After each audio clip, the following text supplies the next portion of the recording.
Hey everybody, Charles for HumbleMechanic.com. Today, I'm going to be taking your questions on tech school, shifting concerns, timing belts, and more. This is episode 156 of the Humble Mechanic Podcast.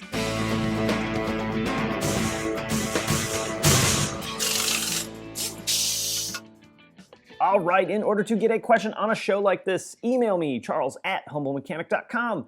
Put question for Charles in the subject, and be sure to ask your question right at the top. Mash the enter button a few times, then give me the details. That really does help me answer your questions much faster.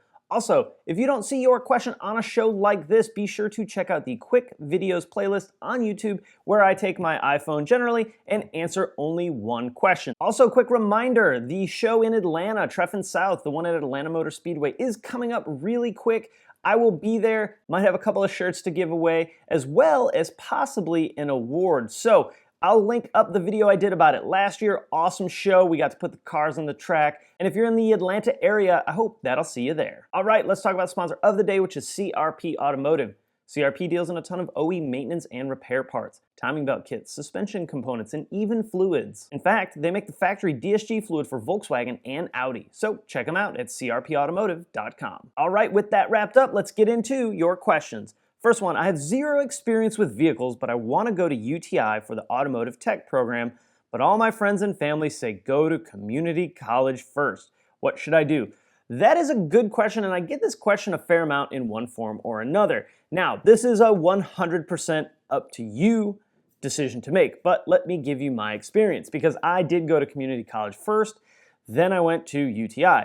I hated community college. I don't think I completed one full class period. So it just really wasn't for me because it was basically an extension of high school. So I hated it. But this really depends on what you want to do. If you go to community college, are you looking to just get an associate's degree in general studies, or are you going to go to their automotive program?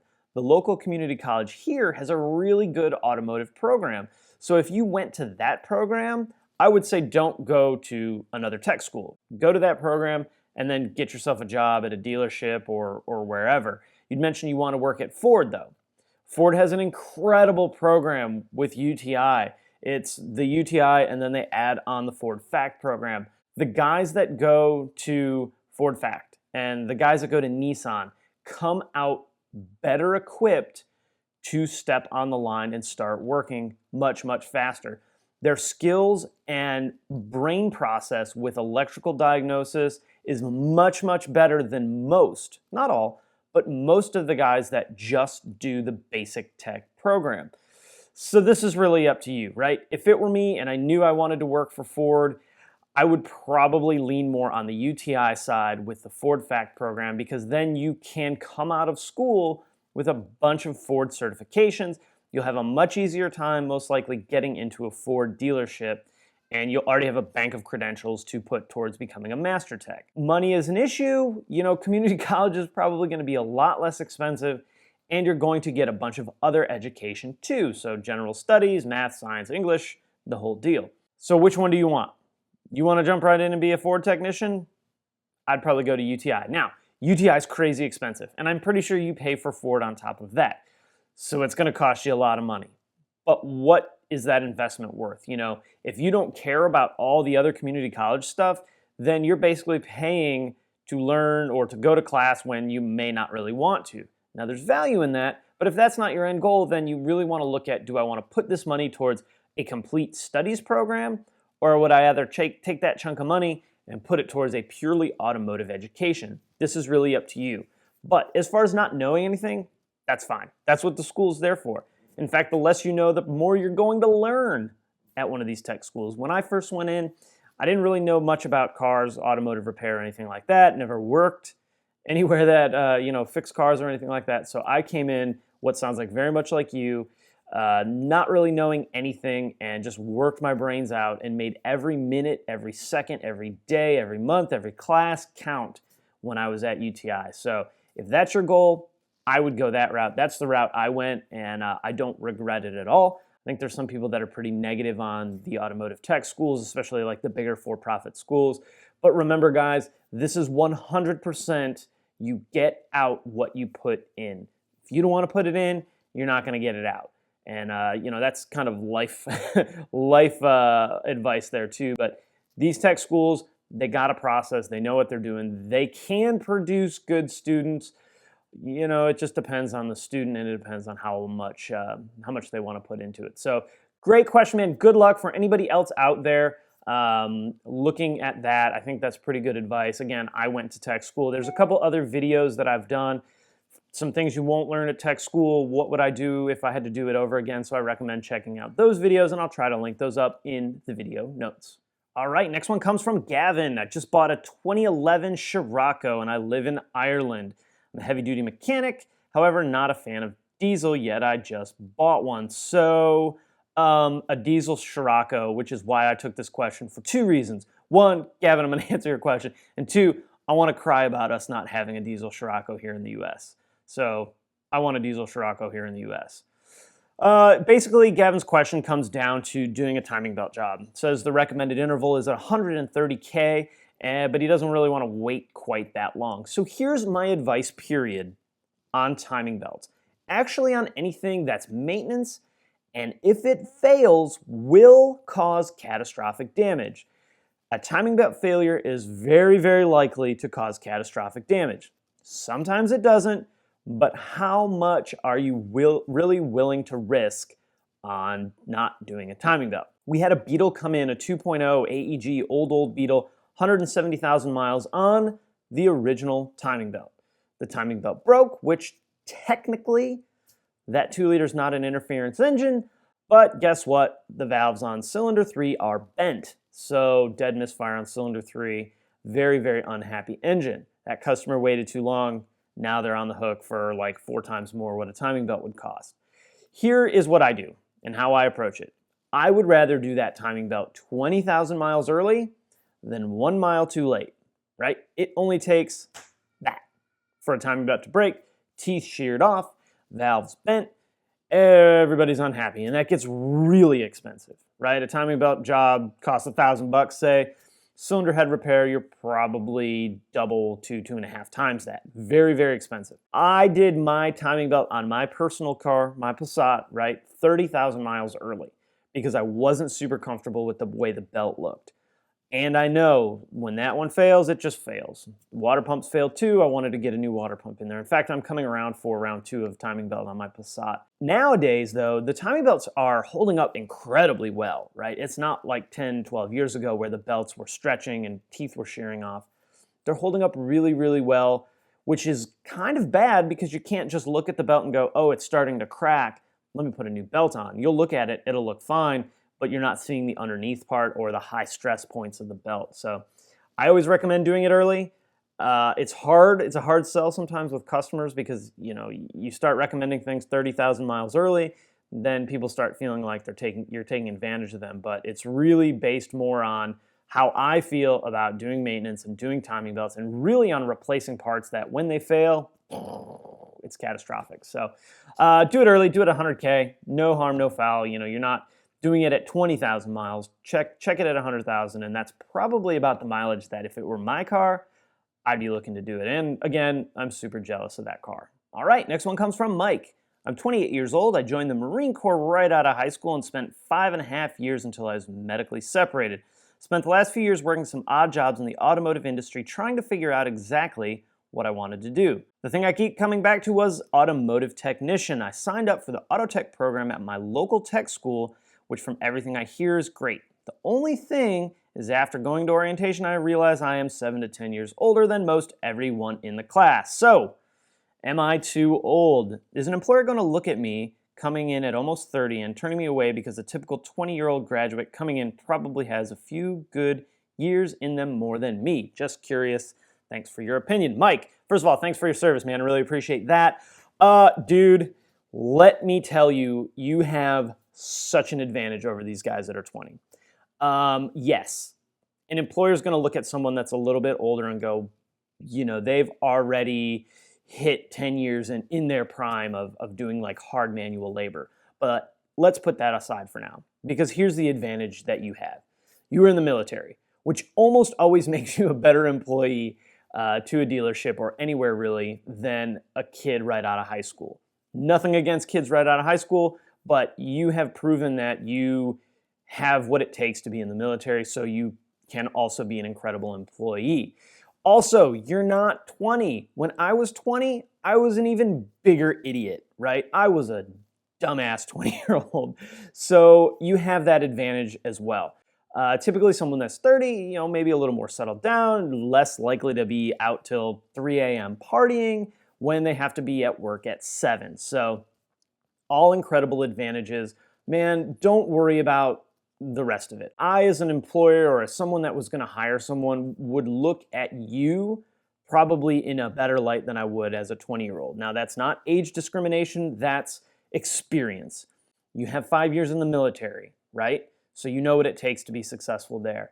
You have committed to going to tech school after already doing other things. So you know some of the things you like and some of the things that you don't.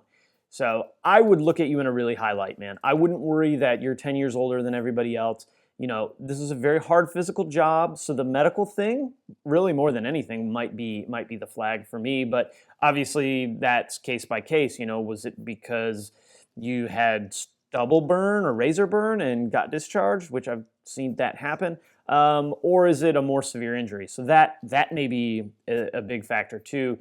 Can you physically do the job? I wouldn't give it any more thought at all. I would just go in, I'd crush tech school, I'd get a crazy good job and never look back. So I hope that helps, man. I hope that gives you some confidence, and forget about, the young guys coming in. You'll be all right. All right, next one comes from Matt.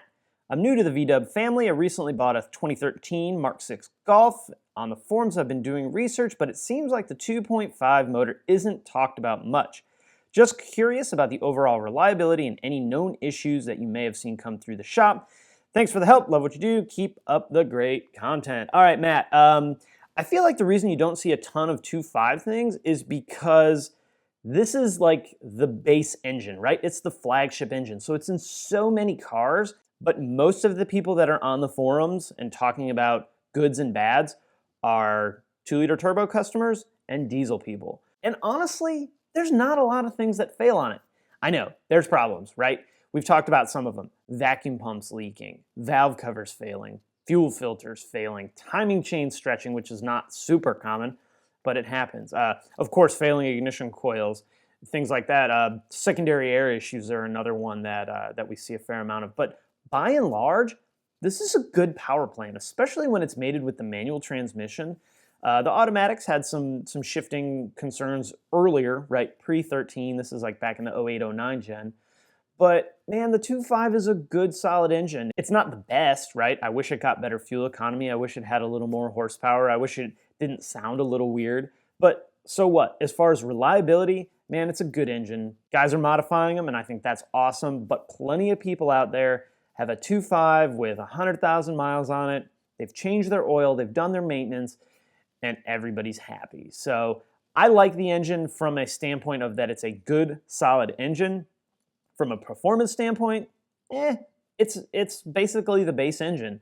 We had the 2-liter in a limited production, but the 2.5 was basically the normal thing. So I don't expect a ton of horsepower out of it. That Mark 6 Golf with the 2.5 as a whole was a pretty good car. Not a lot of problems, wheel bearings going out, which isn't the end of the world. Smaller problems rather than some catastrophic ones that were happening on the early gens and the BPYs and the CCTAs and stuff. So, man, rock and roll with it, and I wouldn't really give it too much thought. Just be 100% sure you're changing the oil on time and you're using the correct oil. I've seen people not use the right oil, and it caused issues with the cam variator solenoid and really makes the engine unhappy and can cause damage to the timing chain. So if this were my car, I'd probably cut the oil change interval in half and do it every 5K. All right, got time for one more. This one comes from Sahir. I have a 12 Jetta 2.5 with a Tiptronic 6-speed gearbox at 54,000 miles. My check engine light is on with a P0604 engine code along with a transmission warning wrench. The car is stuck in third gear half the time. Due to the engine code and low mileage, I feel like it's not a transmission issue, but maybe a communication issue wherein the transmission is going into limp mode since it's not getting the proper signals from the ECM. Have you seen anything like this before? Any advice would help. Thank you in advance. Keep up the great work. Really appreciate it. Okay, so you have an engine code. The P0604 is like an internal error code inside the ECM, but we need to pull transmission faults too and see what's going on. You'll probably see that the transmission says check ECM faults, and it'll just kind of ping you back there. When we evaluate codes like this, it can get really easy to see like a checksum error inside a computer and go, oh, computer's bad. That very well may be the case. There may just be a driver in that ECM that's toast and it needs a new computer. We need to, before we just jam a computer in it, to make sure of a couple of things. We need to make sure that all of the power and all the ground signals are correct. I haven't seen it too much on this generation, but on older gens like early Passats, and the V6 was really common for whatever reason, you would pull a checksum error in the ECM. And guys were just jamming ECMs in it. Well, what was actually happening is it wasn't that it wasn't getting voltage to the ECM, is that the voltage supplied to the ECM was low. You would find oftentimes that either the battery was bad or the alternator was bad. And it was common. I had saw more than one car that came in, customer wanted us to jam an ECM in it, and it turns out the battery's completely dead. Check your alternator, check your battery, make sure those are good. Be sure your ECM power wires have the voltage they require. You know, if it's running 13.5 to 14 volts, key on engine off with the battery charger on it, 12.8, something like that. If that's the case, you very well may have a bad ECM. Here's the good thing. United States Federal Emissions Warranties covers the ECM for 8 years or 80,000 miles. So, if it is a bad ECM, as long as there's not any crazy circumstance, and this is all case by case, so your local dealer will make this determination, the ECM should be covered, and you should not have to pay for that. Again, this is case by case. Your local dealership that you bring it to is going to make the determination on whether this is a warranty repair or not. Don't always just jam a computer into a car, whatever computer it is, because you get some kind of checksum error. We need to make sure that power's good, ground's good, and everything's happy. You're going to want a scan tool that is better than just like a basic code reader, because you're going to want to talk to all the modules in the car and see what's going on, see who else is unhappy. Maybe the TCM is the problem, and that's just how it's displaying the code in the ECM. Or maybe there are other codes stored, but if you're using a generic code reader, you're not seeing them. But you've got to see what the transmission's doing. Got to see what codes are stored. You want to try with the scan tool to be able to see what modules are talking to each other and what aren't. So for example, if we had VAGCOM, we would go into maybe address word 19 and go to measuring value block 125, 126, 127. Those are communication ones. So that's going to tell you whether the gateway, right, the main pass-through computer, is talking to everybody.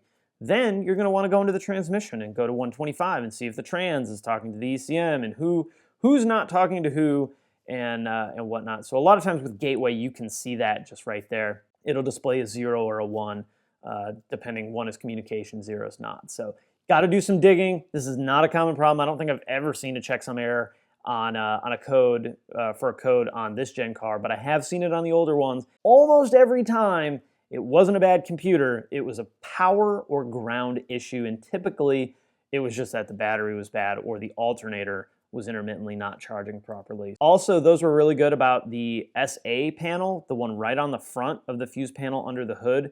That's where the fuse for the alternator is. Some of them have like a whole junction fuse box. It's all one piece with like 8 fuses in it. That alternator fuse was really good about going bad and causing the car not to charge. I've seen a lot of alternators put on over that fuse being blown. So some basic automotive diagnostic stuff before you jam a computer in it. All right, guys, I'm gonna wrap it up there. Hey, questions or comments, you know what to do. If you like the video, throw it a thumbs up on YouTube. I always appreciate that. You can also subscribe on YouTube or on the blog at humblemechanic.com. Follow me on Facebook, Twitter, Instagram, the blog, and of course on Snapchat. All right, guys, hey, thanks for watching, and I'll see you next time.